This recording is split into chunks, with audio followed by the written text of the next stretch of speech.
Ed, I just wanted to show you,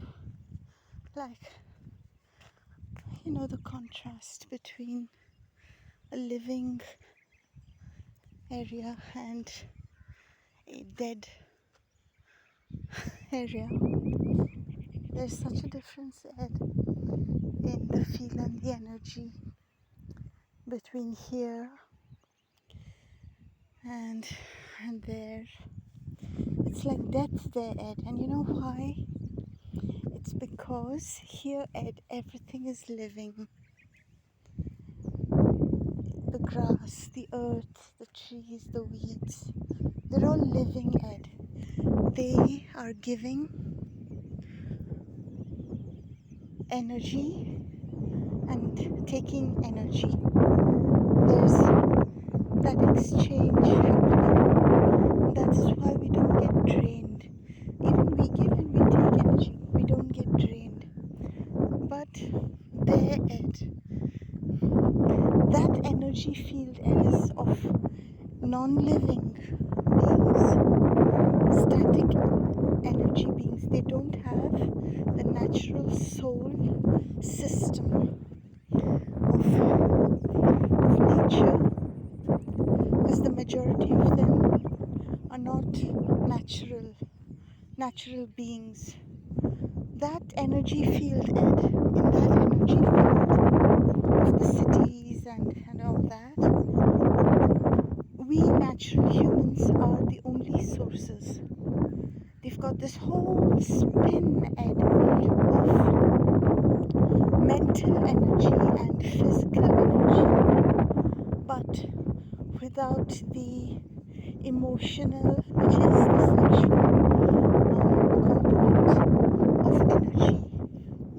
So they actually have this imbalanced energy field, and as soon as we go into it, our vital energy, emotional, sexual, gets drained because it's an insufficient field.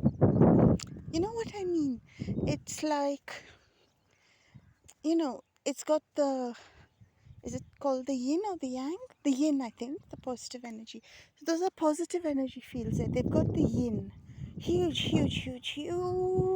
amounts of yin. Huge amounts of yin. And huge.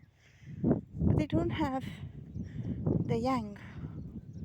And so when a natural living being goes into those spaces or lives in those spaces, our yang is being constantly depleted.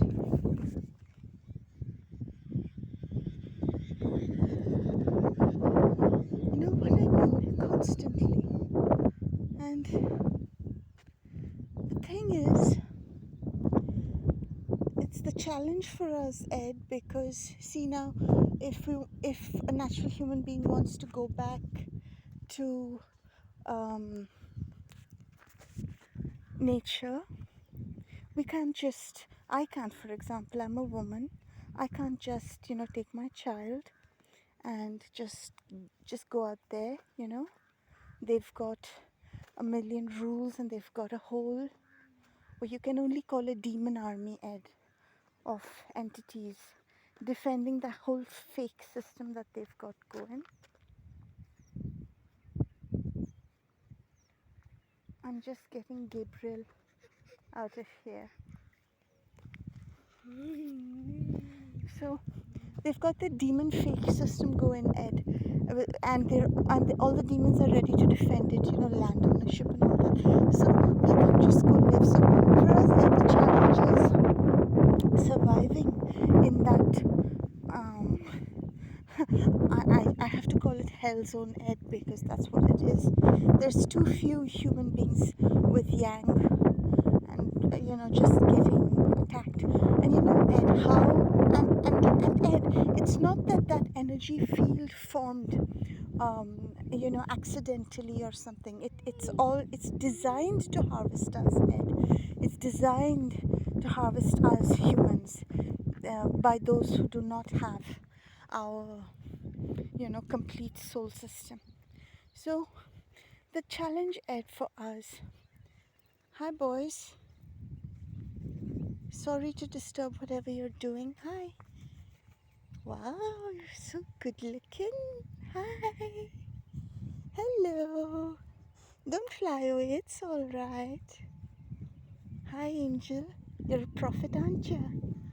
I know. I know. Nice to see you. Okay, bye. So, Ed, the thing is, we have to somehow survive, until, in my case, until I can earn money and get a place to live in. And again, in my case, I can't even. I'm at a point in life where I just cannot just buy land and live, because I have to reach you first. So there's lots of things, Ed, and so the challenge is surviving until then, and not just surviving, because there's Gabriel. He has to grow up. He's a child, When I was little, I had, thank God, I had a garden which I could play in, and I lived in a place with a lot of gardens and a lot of wild places where I could have fun in, just wilding, thank God. But a child needs that to grow, and Gabriel's special needs, he needs it more than others, in fact. So the thing is, Ed, the few things that I found out about how to survive, this a huge yin energy field, is that the way they get us into it, Ed, is through our participation in their schemes and whatever. And by that I mean like how they involve us with birth certificates, and they try and impose this thing on us, Ed, where it's like we are part of them. And I think that is one way I've sort of stopped the huge parts of the drain on me, Ed, by disconnecting from those lies and not identifying anymore with the yin field. You got to do it consciously. You're a natural human being. You're born. You're part of this earth and you're part of this ecosystem. You've already got your bearings.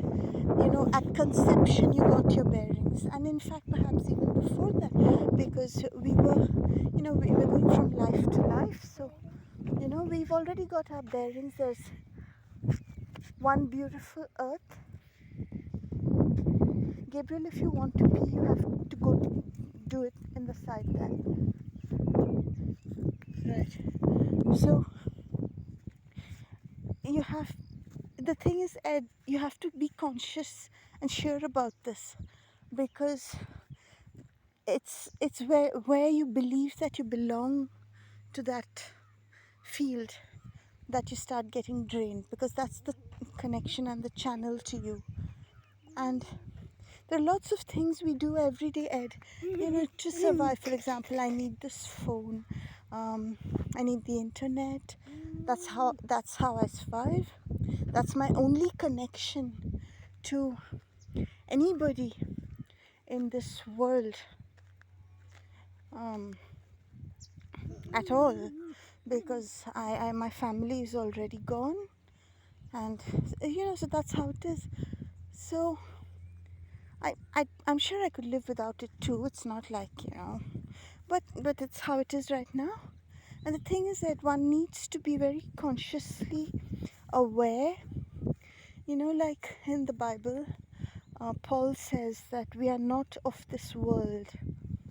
I think that's actually very important to remember on an everyday basis, because that stops your energy from being drained. Now, the interesting thing is, as soon as an energy donor human being. And there are so few of them, Ed, that the demons are all already, stalking, watching and tracking every real human that there is in the world today. I am sure about this, Ed. There are very few, and they're totally under surveillance all the time. And not just surveillance in the sense of somebody watching, what you're doing, what you're cooking, and all that. Not like that, but energy surveillance, Ed. And a lot of people, Ed, they think, oh, yeah, right. But the world, the thug world, very much the world that we see on television and everything, it's all energy based, and they've got watchers, and they're always watching, especially the humans, and they know when you're disconnecting. They know, and they will immediately find ways to get your attention back so that you can start losing energy and getting drained back into the system. Because you see, Ed, they cannot get energy from the fields and the mountains and the grass and the trees. They cannot. That is why intrinsically they hate them. They pretend like they're, trying to save the planet and all. It's all bullshit. They are wrecking the planet this second. They have wrecked the weather systems, the natural weather systems of the earth. We don't even know right now what's happening with them, because they've done so many fake tornadoes and this and that, and oh my god, they have wrecked everything, and they have messed with nature so bad, and they're doing it right now. And even messing with us, Ed, is messing with nature, and they're doing it so bad right now. And the thing is that as soon as they get wind that a human is disconnecting from the system, they will do whatever it takes to absorb the human back into the system. Now, the thing, Ed, in the past, the way the thugs used to do it is they would lure and give the human a reason to be part of the system, whether that was through seduction. It's just like, Ed, how when you capture a wild horse, if you introduce him to a very beautiful mare and he falls in love with her, he's not going to go running off into the wild. He's going to stay there with the mare and their children, and he's going to be the grandpops of the whole settlement. Horses, and that's how it is. That's how they've been doing it. But you have to lure. You can't imprison.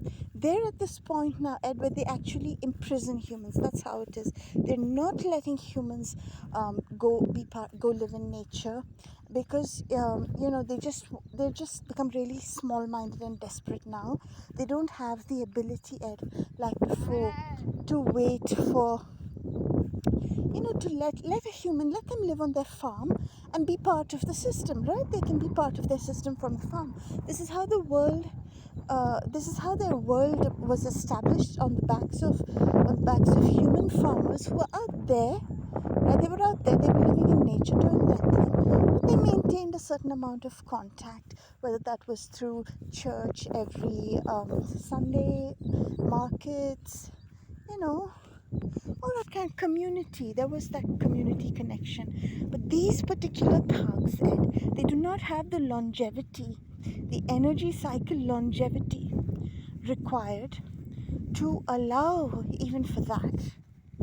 They are simply really desperate right now, and they just want humans to live in cells, like, as you can see is happening in Shanghai. They want humans to live in little tiny apartments and have no connection to nature and just be dependent. They want living beings to be in that in that anxiety. I've got to pass my COVID test so that I can go to work, so that I can earn, so that I can buy the groceries, so that I can stock my little fridge, so that, you know what I mean. They want us to be in that little loop, Ed, because that's all they got now. It's reached this point now where that's what they want. And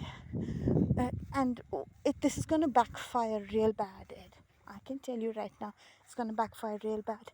But yeah, so the thing that I found helps me is to consciously know that I am not part of that yin field.